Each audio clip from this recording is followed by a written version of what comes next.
This is Adam Watson. You're listening to the Darkslinger Mafia podcast.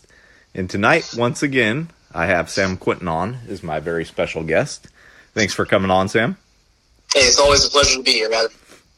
And you're promoting another Kickstarter, correct? Yeah, we've got one for a role-playing game book that's on right now. It's the second of our omnibus titles. The omnibus is where we collect the PDF content that we put out for our Patreon subscribers into one book. It collects, each month has a different monster or creature or companion or beast or something like that. Mm-hmm. With a full-page illustration, a narrative segment, usually between 3 and 4 and 5 pages. And then there are 5e stats and some tools in there to help game masters use those characters, or in some cases, players to use those characters. And it's a lot of fun, actually, as far as getting the book together.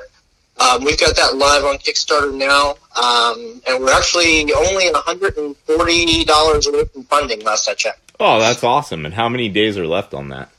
I believe we've got 6 days left at this point. We're wrapping up the end on the 9th of October. Okay, yeah, so that should be no problem to hit that goal. Oh, yeah. Now, there's been a little bit of controversy with Kickstarter recently. Have you heard about that?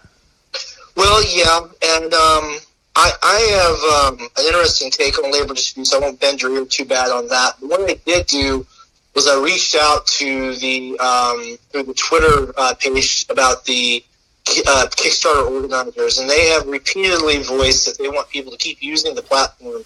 They're not calling for a breakpoint because their opinion is that it actually hurt creators. Right.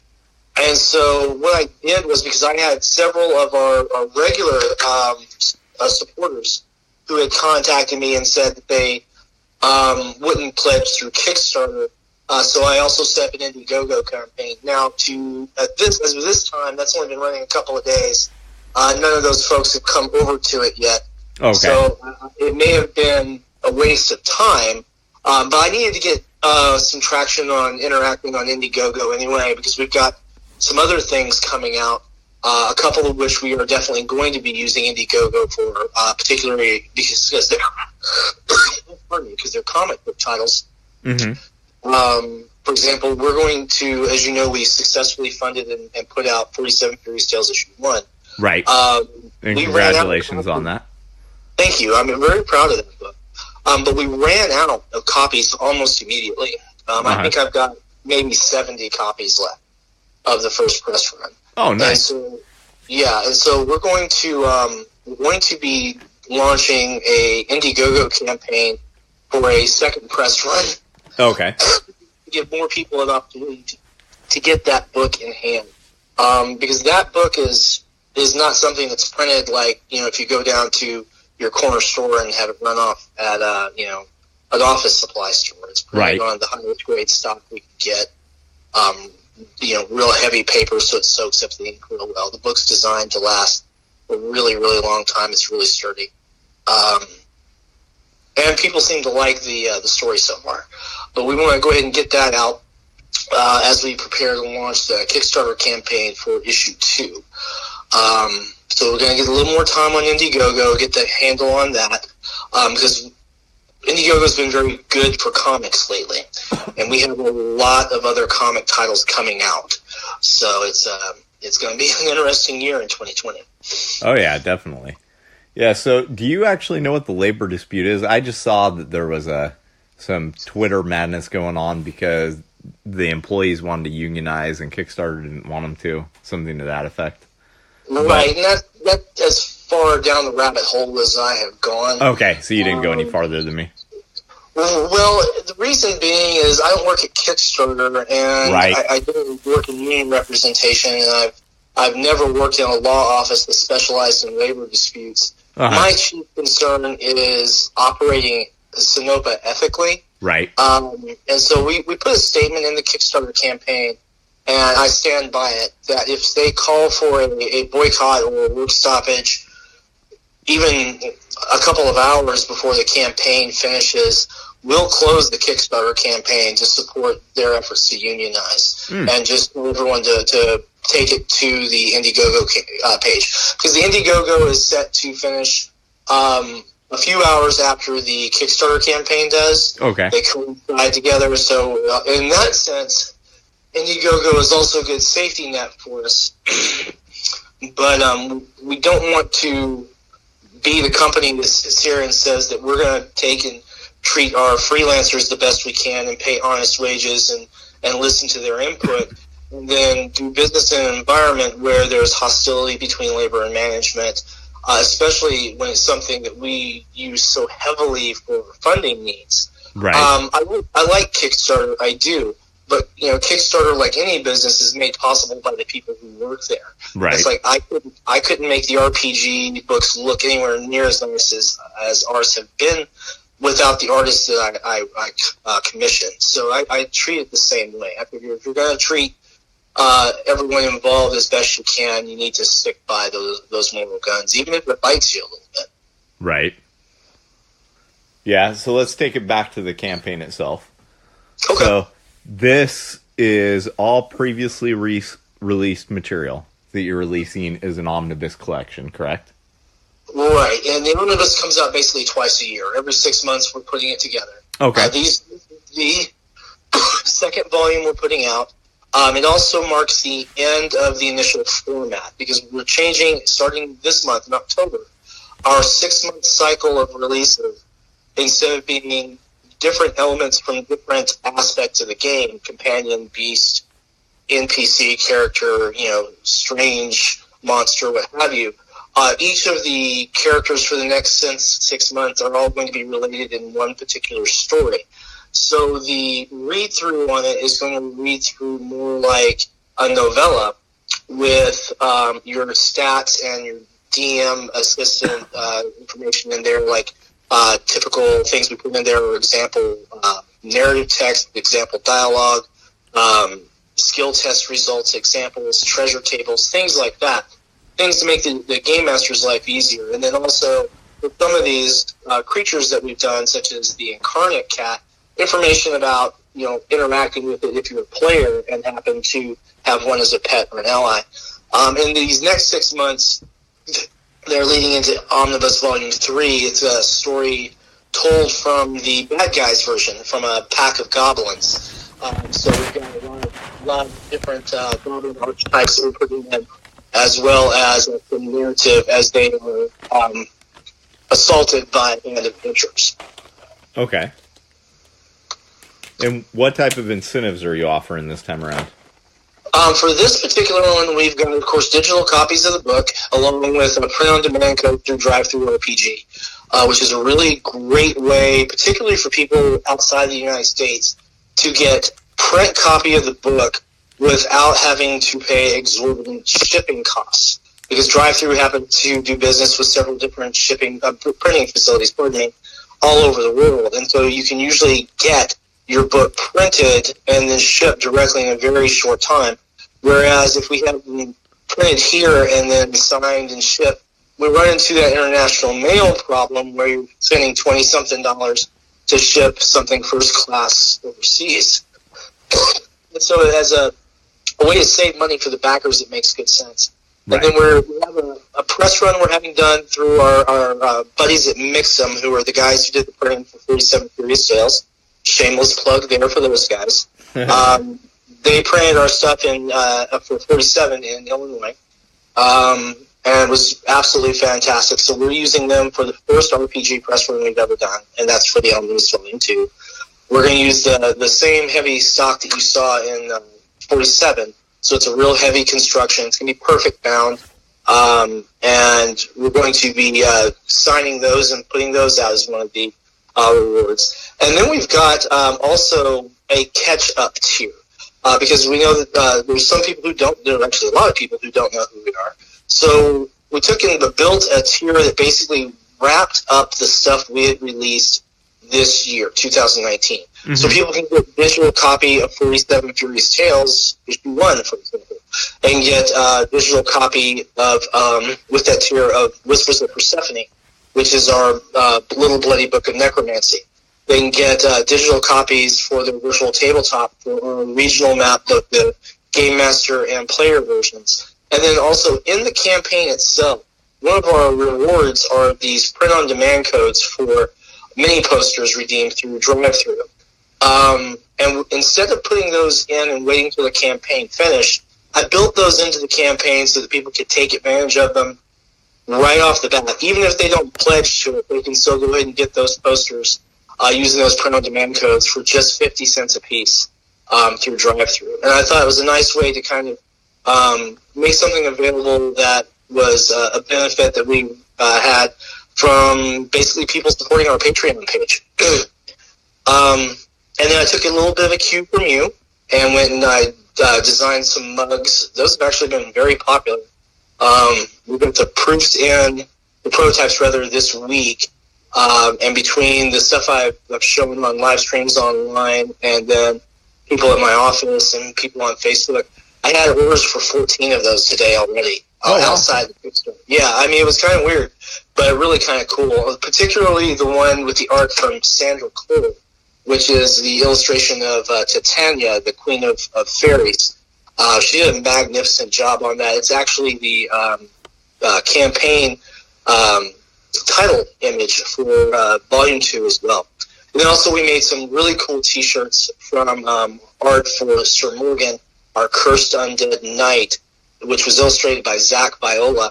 And those T-shirts turned out really, really well. On white, they look really good, and then on black, the little halo effect is visible for the knight. And so when you look at that, you'll see not only does it have like the green ghostly energy around it, but it has like this white halo all the way around it from where the illustration blending is done.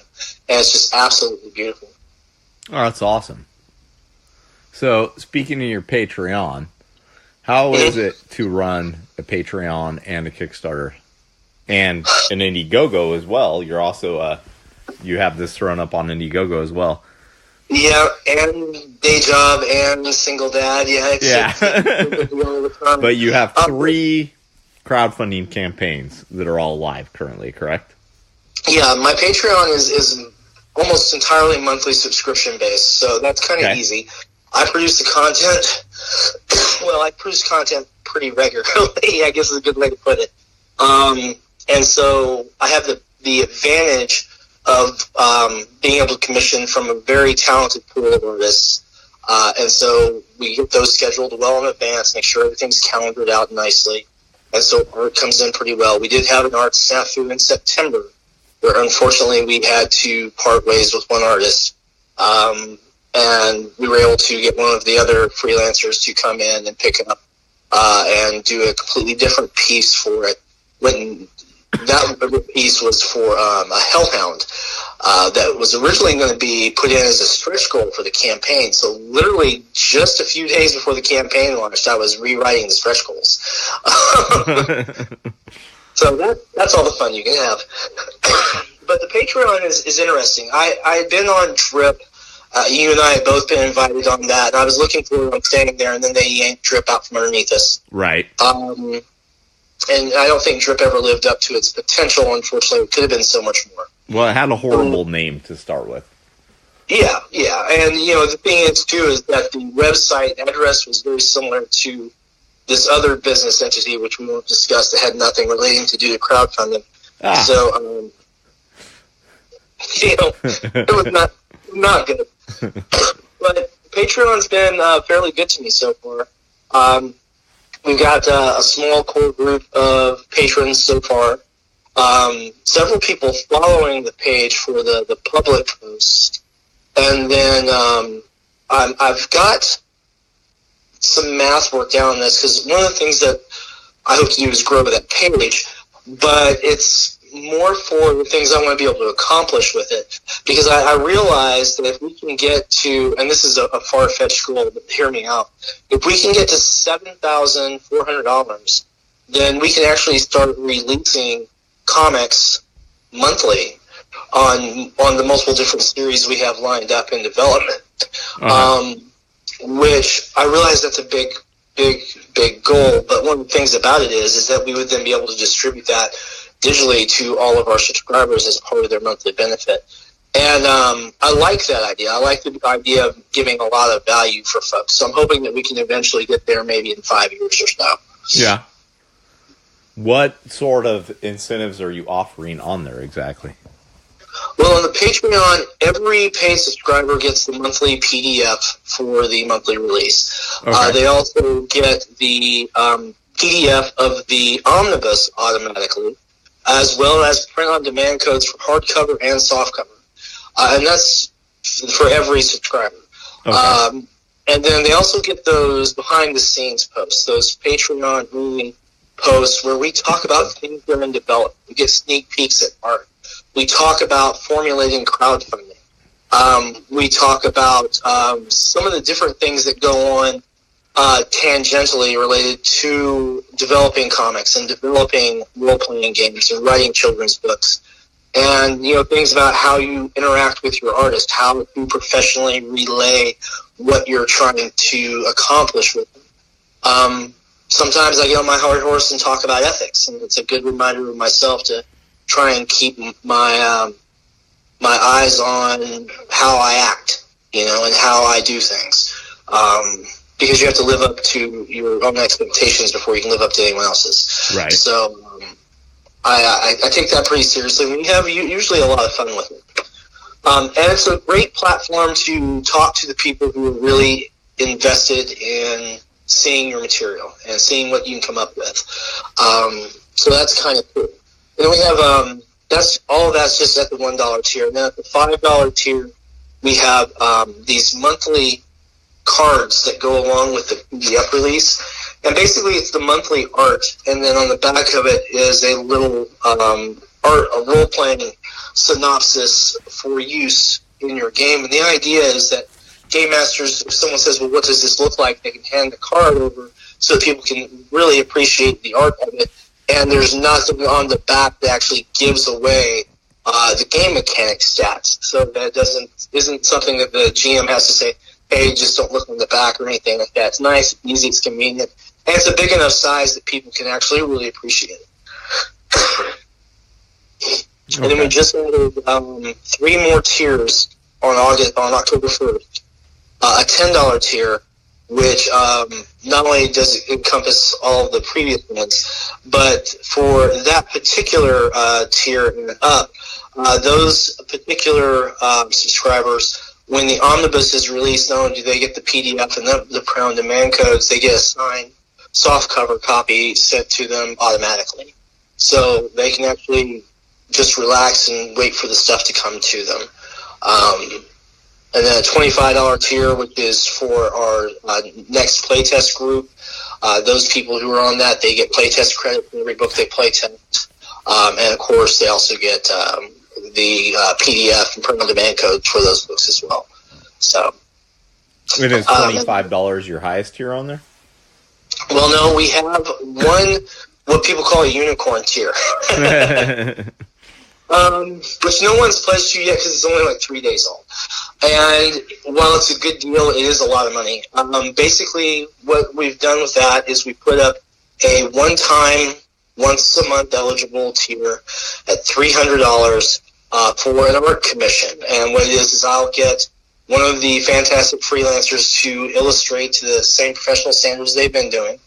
For a character or creature or whatever the particular patron's needing done, and then go ahead and take that description and draft a narrative for it, stats for it, and other material for it, and add it in as bonus content into the book. And then also the patron will get a big 24 by 36 inch print signed by the artist. Okay. Well, hopefully you can actually land one of those. I would call that a whale tier more than a unicorn tier. Because unicorns you're not going to find, but a whale you can eventually harpoon, right? Oh, I guess so. There's not really a very big margin on that. Right.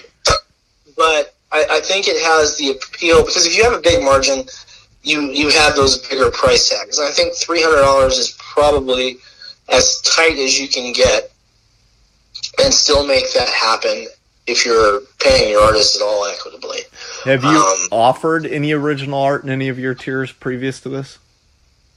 Not on Patreon. We had original art that was offered in some of our previous Kickstarters. Mm-hmm. In fact, 47 Furious Tales had original sketches and inked and colored pieces that were distributed. So that was really kind of cool. There was some really nice pieces that went out. Alexia did some great work on those, and we had some interesting interesting people who picked those up. Particularly one of my favorite comic legends who picked one up, who's a friend of Alexia's. And so I got to nerd out a little bit when I packaged that and mailed it up to him. So that was kind of a neat thing. Yeah, I can understand that. I've got orders on eBay before from Comic Legends. Yeah. And I stick copies of Darkslinger things in there whenever they order stuff. Like years and years and years ago, Joseph Michael Linsner, the guy who created Dawn. Yep. I saw an order come in for a Marvel action figure with that name, and I was like, that can't be, but like, how many people have all three of those names in that order, right? I know. So I looked at the domain name on the end of the email, and I was like, oh, it's him. There's a copy of Ghost Assassin going in with this. So I just threw in a copy of Ghost Assassin when I shipped it out. But with the Ghost Assassin Kickstarter, I did notice there were actually a few pros who backed it. One of the earliest backers of it was Everett Harceau, who created Razor. Really? Yeah, he's purchased a few Darkslinger things now, and he's a really good guy. But I was kind of surprised to see a few pro-level guys backing, because in the earlier days of Kickstarter, I didn't experience that. That's just been like a more recent thing. But yeah. I guess as the platform gets bigger, and all that, then, and there's a lot more big guys on Indiegogo now, too, it seems like. I know, Indiegogo's been blowing up really hard for comics the last few months in particular. Yeah. Interestingly enough, too, is I'm noticing that we're seeing a lot more people who are looking at Kickstarter and Indiegogo as talent pools. A good example of this, New York Comic Con is going on today. Alexia is out there. She did the illustration for 47 Furious Tales. She was showing it to a few people who she knows in the industry. And one of them asked her to work on one of their projects nice. for one of the major companies. So I mean, it's one of those things that's just really, really cool to see. And so tomorrow she's in a little bit of a question point in her day, because she only has a couple of copies left. We're trying to figure out, does she give a copy to an editor at Image and IDW, or to Image and one of the other companies, or to IDW and one of the other companies. And so she's basically going out and showing people what we got. And it's being pretty well received. It was really nice surprise. Now here's a question for you on that. And it was actually something I had to deal with pretty early in my career. If you get approached to have your title published, is that something you're interested in, or do you just want to keep it with you? It would depend on who said something. Okay. Well, I'll tell you, for me, early on, I got approached by an Image editor. I could actually probably get along with Image. And I say that because of some of the work I've seen they've done with other small press units before. There are a few companies I would say no to. Now, with me, it wasn't a not get along with sort of thing. Mm-hmm. When I looked at the whole picture and knew that, you instantly lose $3,300 off the top no matter what, right? Yeah. And then you have no control over the paper that's used, where it's printed at. All those factors made a big difference to me. Right, and that's a big thing to me too. If you can keep the quality control issue on it, then that's kind of cool.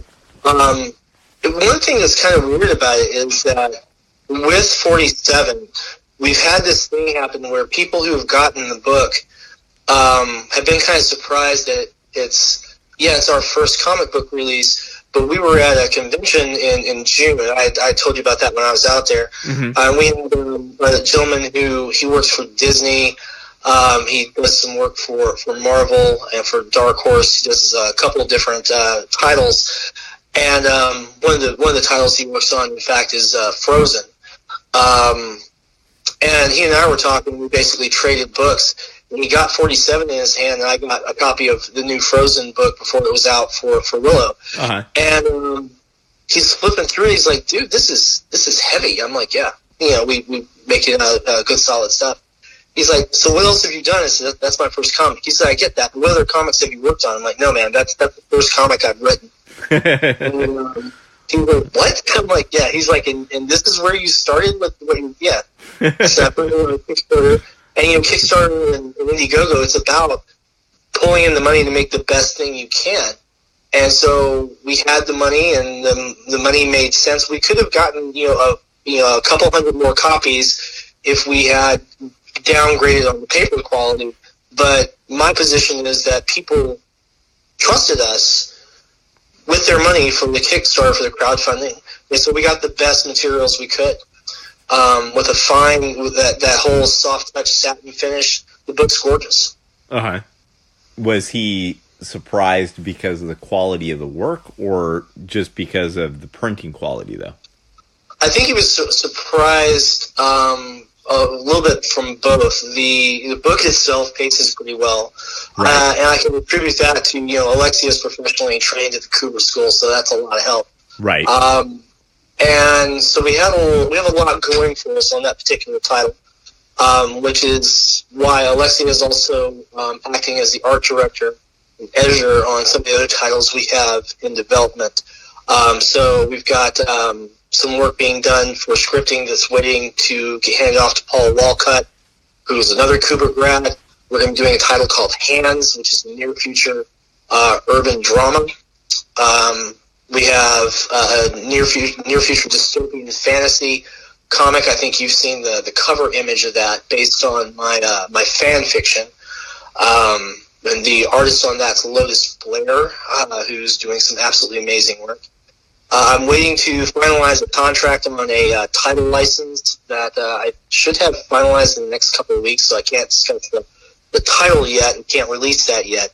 But we have a fantasy comic based on a very popular role-playing title that's been around for 30 years that we are working to get the licensing finalized on it and start that production. And in the midst of all that, I got approached this week by another role-playing game company who they managed to get a copy of 47 Furious Tales through a friend of theirs who backed the campaign, and they want us to do the comic for their title. So we're having a meeting on that on Saturday. Well, that's awesome. And then I got approached by an editor at another company who wants me to write a particular title. So particularly they want me to write 20 issues of this title. Oh wow! Yeah, so it's just a writing gig because I can't do art. But being able to have my name on the book with their company logo would be a big shot in the arm for me. It would be a really cool feather in the cap. Absolutely. So, have you worked for any other companies previous to this? Not for role-playing games and comics. Before that, okay. My writing before that was all academic. Right. And legal. So. Yeah, the worst one of those I ever did was actually for an advertisement thing. Mm-hmm. I've done a bit of freelancing, mainly editing. I've done more editing than anything else. But a few years ago, one of my friends had got himself into a position with an advertising company, and they didn't like anything he threw at them script-wise, right? So he called me up and said, can you give me a hand with this? Can you see if you can come up with something that'll work out for it? I'm like, yeah, but credit me as something other than the name I use for my comics, okay? So I wrote up exactly what they said they wanted, right? Right. And wrote this script where this guy was trying to basically drive as fast as the internet, which according to what they had said, it sounded like that's what they wanted, right? Right. But their notes came back. They couldn't have a character speeding in it And at some point, it started reading like a comic, but they wanted it done as a 5-page comic. So that made no sense. And I'm just like, yeah, I'm not fit to do advertising work. That's not for me. But yeah. Yeah, I've never done that, so I think I'll steer clear of it. Yeah, I'd recommend it. You know, it can pay pretty well, but the amount of notes that they get back before there's ever a check cut is just ridiculous, because they want more changes than anybody else does. It seems like, at least. And the thing is, as the very smallest little indie guy around, I feel like that all the time. You know, working out of my apartment and crowdfunding everything, there's always that thing where if you don't get funded, you can't get the project off the ground. Right. Sometimes it's really appealing when someone says, "Hey, you know, can you do this and we'll pay you." And so, yeah, some of that looks nice right now, but I have to keep it in with what I feel that I'm capable of, you know? Right. And so, like, writing a Western for a comic, that's something I can definitely do. And these others in development, not to mention the other RPG titles. I'm so sorry about that. My allergies are killing me. Oh, the other RPG titles we've got working on are really kind of cool, too. And two people I know who have been working on projects that they want to release under the Stoka label. So I'm hoping that 2020 will be the year that we actually release something written by someone else. Wow, very nice. Yeah, I've done that once so far, and then actually the next Kickstarter I'm doing, which will be releasing this month, is not written by me. Oh, wow. Yep.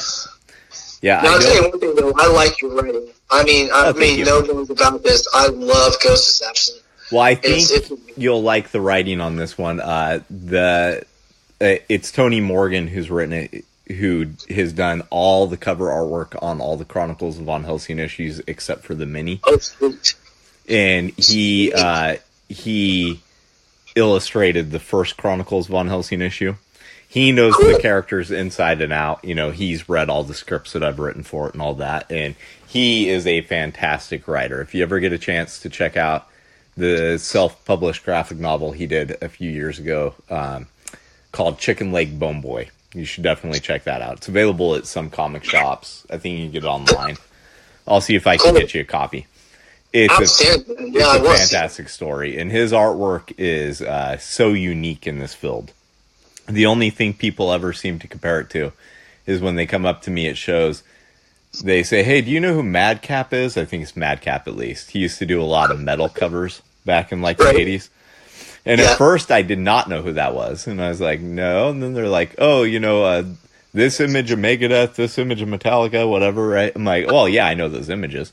Okay, that's who that was. This reminds me of that. I'm like, oh, all right, you know. I mean, I guess I kind of see it, but his stuff definitely does not look like anyone else's in comics, and it doesn't read like it either.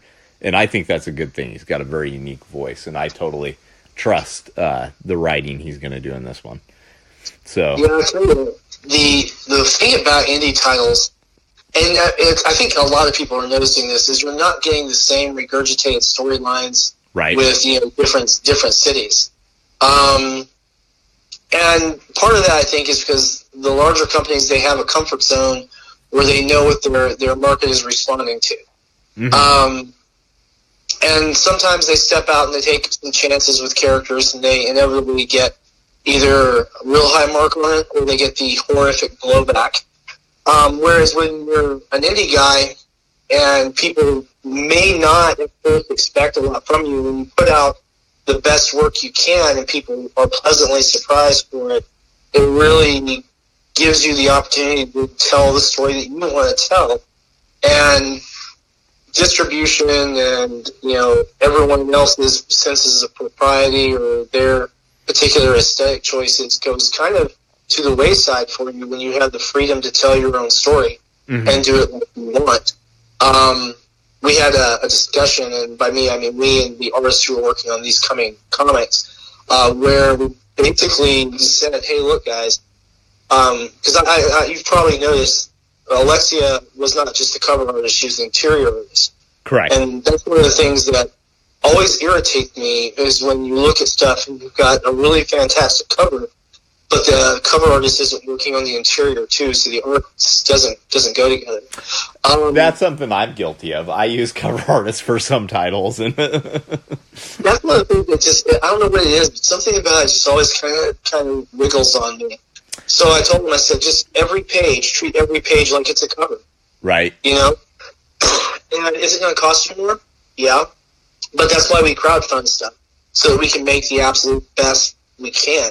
Right. One thing you will probably come across eventually, though, is that there are artists who very much prefer to be one or the other. Right. So a lot of times with cover artists, it might be that they view themselves as too slow at sequential art, or maybe they just don't understand it as much. And then sometimes with sequential artists, doing a full-size pinup just doesn't interest them if it's not a part of the story. And then, of course, you have the people who do both and do both, perfectly. And, I have titles that have both. Like Principalities, I took that series off the stands and retooled it. But I have, I think, around 20 covers that are all done by Melissa Spandry. They're all fantastic. I should show those to you. She does high-end fantasy type artwork. Outstanding. It fits very well for Principalities, which is a Angel Apocalypse type book. Right. But the interior art will be done by somebody else, but I will do my best to find somebody who is a proper accompaniment, who doesn't, it's not like you open it and are disappointed by the artwork you see inside. You know what I mean? I do, and I have a name for you if you want to hear it. Okay. Christian Martinez. Christian Martinez? Okay. Christian Martinez. I would take a long, hard look at Christian Martinez. Okay. Because he's been incredibly reliable for us. He's been very, very busy on his calendar lately. But he did the art for Whispers of Persephone. He's done work in some of our adventures. He's a really great talent. I'd also point at Sandra Cole, but we're going to be keeping her busy for pretty much all of 2020 if we can get the film done. Literally. And then Aisha Gul, who is another Kubrick grad. She lives in Turkey, but she's not easy, but you can get in touch with her for those. She is a remarkable illustrator. Yeah, I have no problem with regional differences. There are actually only 3 creators I think I've worked with that I live in the same country as. Oh, so, really? Yeah, Tony, who I just mentioned, he lives about an hour away from me. Cool. But Paul Johnson, who was the artist on El Bovine Morte, he's the second artist on El Bovine Morte. He lives in the United Kingdom. Nick, who is the original artist on that, he did live in Eugene, which is about a 2-hour drive from where I'm at. Right. But then Gabriel, who's the current artist on El Bovine Morte, he lives in Italy. Melissa and Stefano are also from Italy. Joel, who does the art on Ghost Assassin, he's in the Philippines. So yeah, Joel's work is amazing, man. I tell you, that book is awesome. Yeah, Joel's fantastic, and I'm planning on keeping him busy for as long as I possibly can. I actually recently had him do some designs for some Chronicles of Von Helsing action figures as well. Oh, cool! I'm gonna pick your brain on where to get those made sometime. I don't know where to have them made quite yet. I'm kind of figuring out as I go along, but I just figured, I wanted to see what the designs would look like. Joel is really, really into action figures. He really wanted to do some designs. I really wanted to see Joel do some designs. So, it just kind of worked out. Cool. I'm hoping to do some stuffed toys for 47 Furies Tales. Little teddy bear stuff for the samurai squirrels. Now that I do know a little bit more about, because I've been working on getting some plushes made for a couple of years. Mr. Muffkins from the Chronicles of Von Helsing, which is the beat to hell teddy bear that Sally's always carrying around. Everybody seems to love that teddy bear so much. And because, she's a vampire little kid who doesn't age correctly. Right. So she's been carrying around the same teddy bear for about 40 years now, and every time a part gets ripped off it, they just replace it with a part from another teddy bear. So who knows if any of the teddy bear is even original at this part, or at this point. And then we play on that in Mini Slingers. You've seen Mini Slingers, right? Yeah. Okay. In Mini Slingers, it's the other kids who are always damaging Mr. Muffkins, because in the Christmas issue, Lay Mime is running from David and trips over the sandbox and accidentally grabs Mr. Muffkin's legs, which you don't want to grab the legs of a teddy bear that belongs to a little vampire kindergartner. So, didn't one of them tear right off? Yeah, they tear right off, but then they get her a new teddy bear for Christmas, and she promptly rips it apart for new parts for Mr. Muffkins. So, Mini Slingers, you get to see it a little bit more in action than you do in Chronicles, where it's just kind of like he shows up with new stitch marks occasionally, But in any case, I've wanted to do a plush for him, and then one of Muerte from El Bovine Muerte, have a nice little cow plush. And so that would be awesome. I've actually been doing some pricing and figuring out on prototyping on that for quite a while. So some point this week, I'll send you over my list of all the stuff, and you just have to make sense of it because, they're just my notes as I'm going along. They're not anything. That's completely cool, man. I completely will dive in on that, because that's one of the things that I would really like to see on the shelf somewhere. Oh, yeah. Yeah, I love merchandise. What kind of merchandise have you done so far? We've done T-shirts, we've done mugs, we've done different types of prints for the art, like canvas. We've done posters.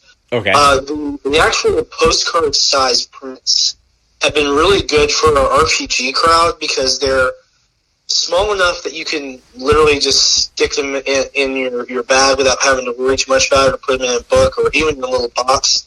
Uh-huh.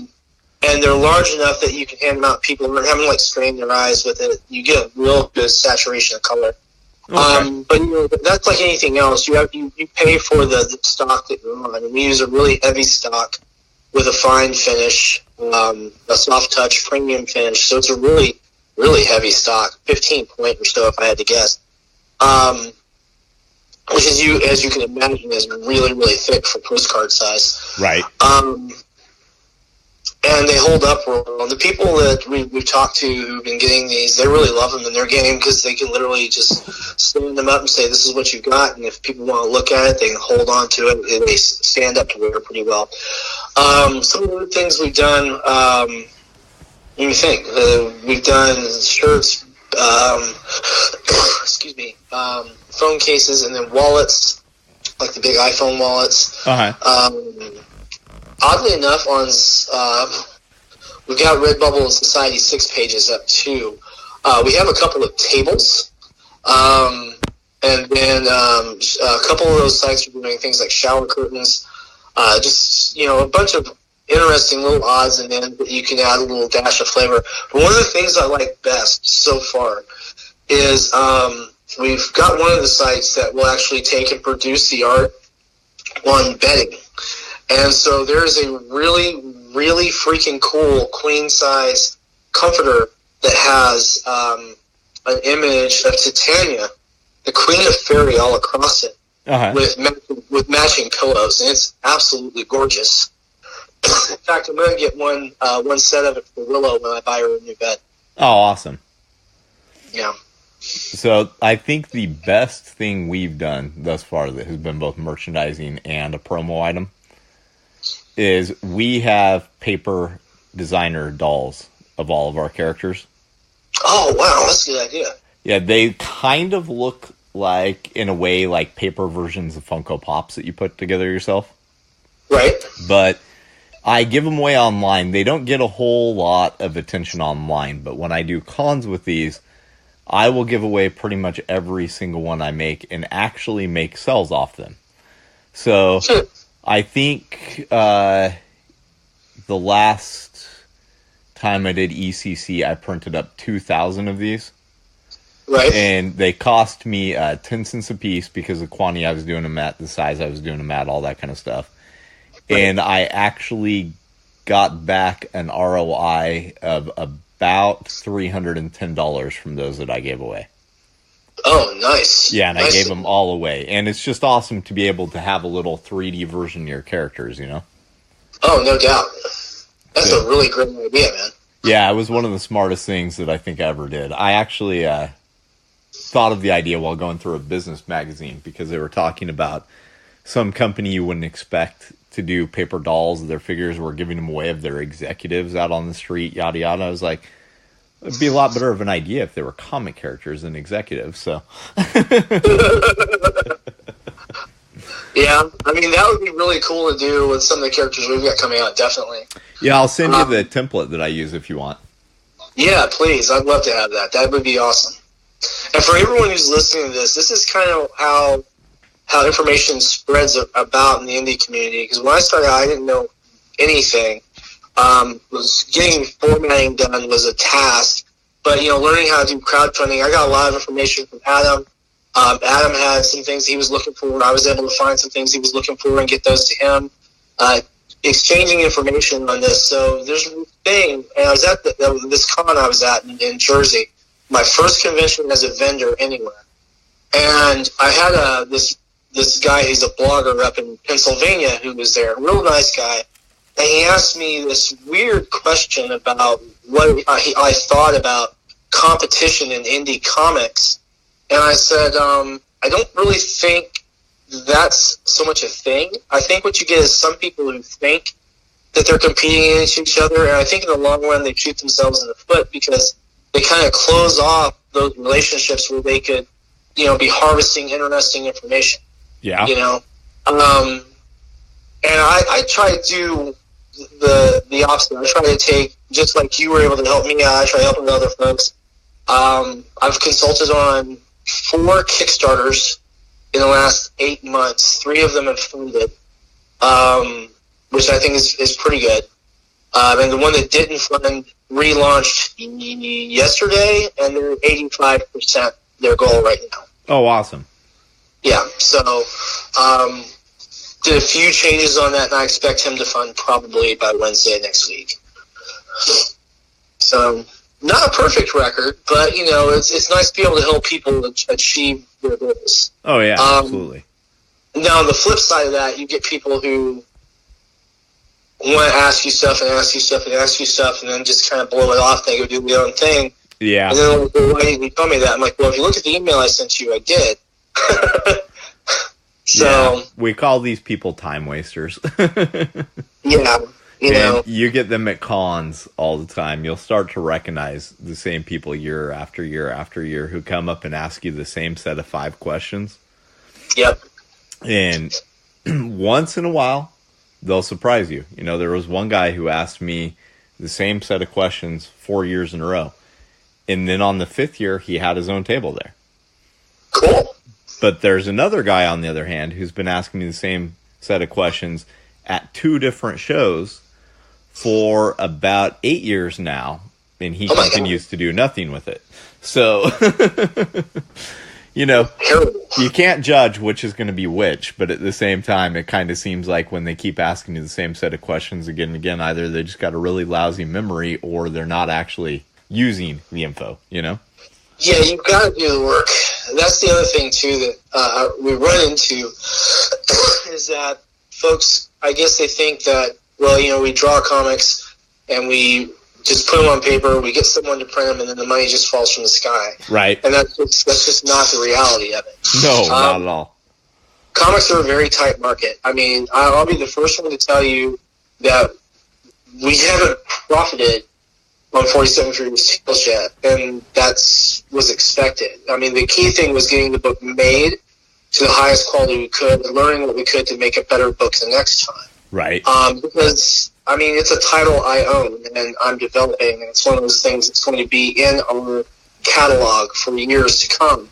So we have something that, to me, is a lot more valuable than if we made $1,000. We have a title that we're proud of, that people enjoy. It was neat because I actually got to show my book to the surviving Hildebrandt brother, and that was a surreal experience because I nerded. I actually made a squeal sound like a 10-year-old. That's so bad. And so yeah, I kind of embarrassed myself a little bit. But he was like, "No, it's all good." And he walked me around, showed me some stuff, and like part of the conversation really, literally entailed. He pointed at this one piece. He's like, "And this is the one I did for Star Wars." And I'm looking at one of the original Star Wars posters, and I'm like, "Yeah, I know." Like, that's amazing. And, you know, I saw images from comics that I've loved and illustrations that were in heavy metal and other stuff. It's just amazing. And met some really great people. It was really kind of cool to be able to share that experience when I had my first comic and they were telling me about their first. Right. Which is an experience I think that if you're a comic fan, you will absolutely want to have at some point. And I actually met people